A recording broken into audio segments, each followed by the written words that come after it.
Here right now, our own Dr. Sanjay Gupta reporting that an individual, in Haiti, our own Dr. Sanjay Gupta reporting now that an individual was found amidst the rubble 4 weeks after the earthquake, alive. Details remain sketchy right now. Sanjay was over at the hospital. We'll be checking back with him shortly, but an amazing story coming in from Haiti right now. In these horrible days after the earthquake killed so many people in Haiti, CNN's Dr. Gupta and Anderson Cooper are now back on the ground, letting the world know what is happening.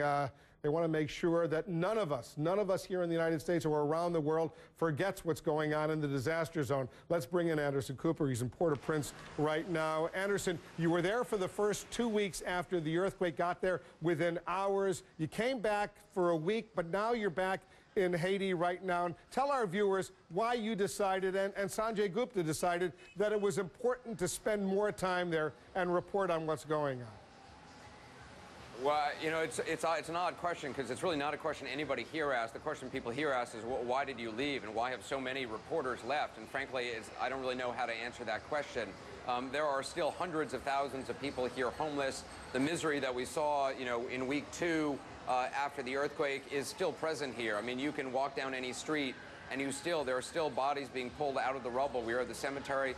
25 more people were brought to the cemetery today. We were there when a mother and a child were brought in, and the remains are literally just shoved into an old crypt. No coffin, no ceremony, no nothing.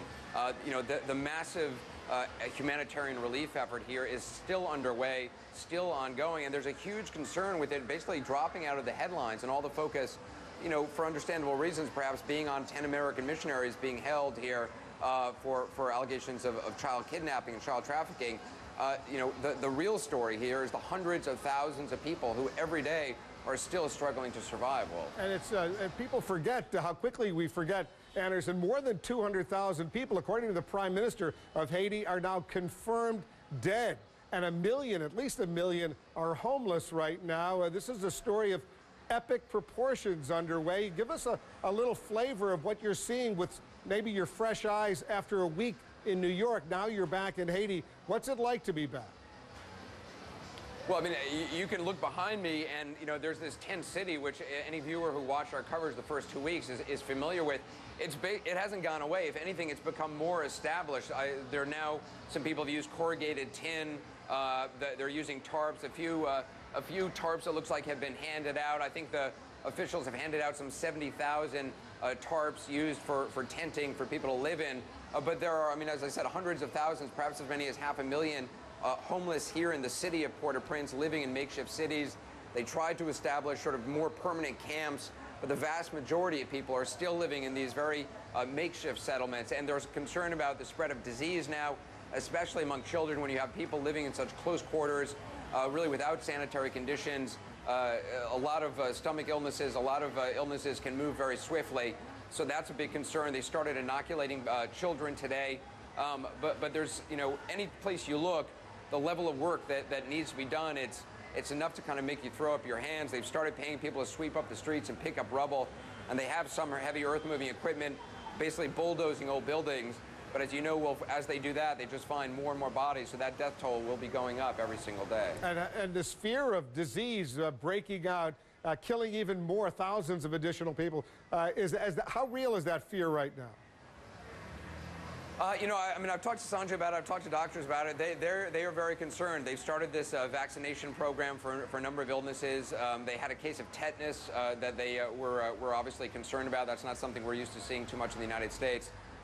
Obviously, there's the medical needs, the acute phase, as they call it, the emergency phase, has slowed down. So they're not seeing as much needs for amputations and the like.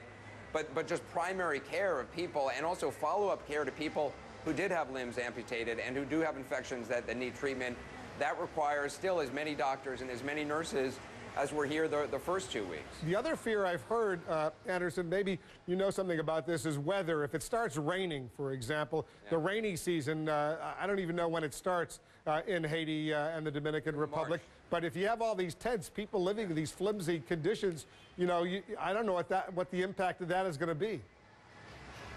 That's a huge concern. Rainy season usually starts sometime in early March. And I mean, these aren't even tents. You probably can't see it because it's getting dark now, but I mean, literally, these are just, you know, a plastic sheet sometimes, or several plastic sheets kind of pieced together. So there are seams. You know, if it starts to pour with rain, it is going to be a huge mess. A lot of the fields that people are in, they're literally in fields, are going to turn to mud. That's going to add to the transmission of diseases. So, you know, they haven't had much rain up to now, and that's been a blessing. But there's a real concern about what happens to these hundreds of thousands of homeless people literally sleeping in the street. Just about every street you go down to, just people are sleeping in the street. They don't want to go back to their buildings, even if their buildings haven't fallen down yet.